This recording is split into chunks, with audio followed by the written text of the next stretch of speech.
Hey, I'm Jeff. And I'm Phil, and we're the Cocktail Dudes. Today we're going to teach you how to make a sugar loaf or a sugar cone. Oh my gosh. Yeah. If you're watching this video, it's because you want to use a sugar loaf or sugar cone to make our old school old fashioned. That's right. Right? Because back in the older days, 16, 17, 1800s, this is how you would get your sugar. Right. It would come in what's called a sugar loaf, a tall conical thing like that.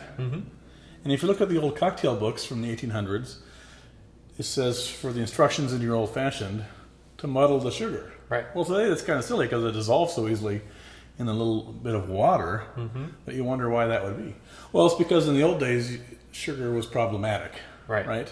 First, you needed a pair of these sugar nips to get yourself off a bit of sugar and then muddle it.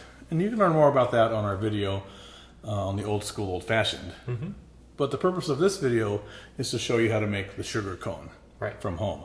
Now, there are sugar cones that you can buy, right? In the Mexican market, you find these guys here. This is brown sugar, and that will work in an old fashioned too. Yeah. We use that, it's delightful.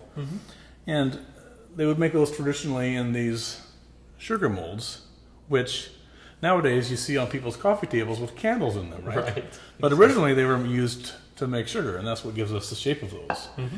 Now, you can buy a sugar loaf in this size here, which is 1 cup of sugar. Right. It's called a Zuckerhut, and it's used in their fire punch, which we haven't made. Right.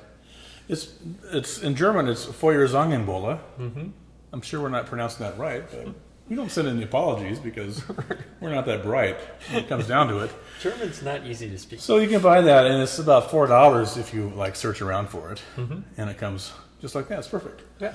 We like ours a little larger, so we use 1 3/4 cups of sugar, and for a mold we use this Pilsner glass here, right? Exactly. So it's simple. You want something conical, and in the old days your sugar would have been a bit yellow, like this one on the end, because they couldn't quite refine it enough to get all of the molasses out. Right. So it would have had that little kind of tannish tinge to that.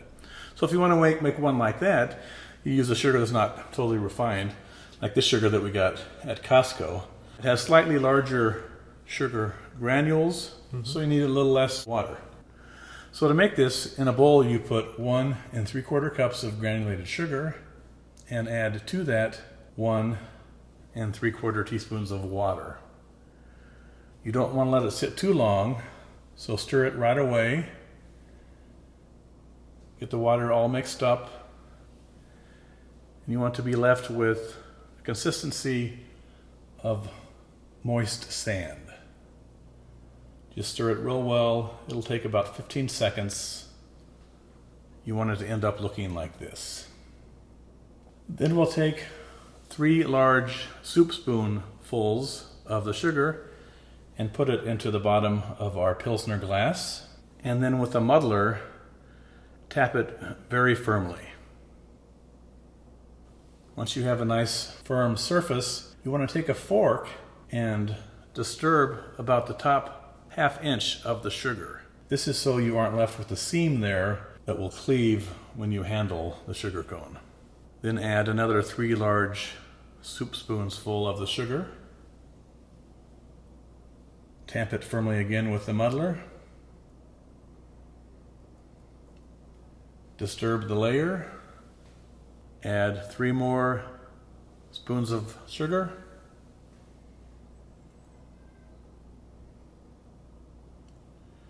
Mess up the top and add the final amount of sugar, tapping it again very firmly.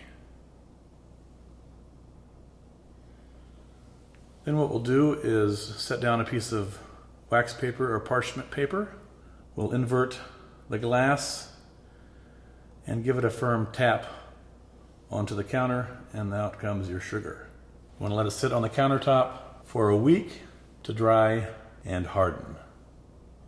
So here you have your sugar loaf, your Zuckerhut, and you use that in our old school old fashioned. Enjoy. Cheers.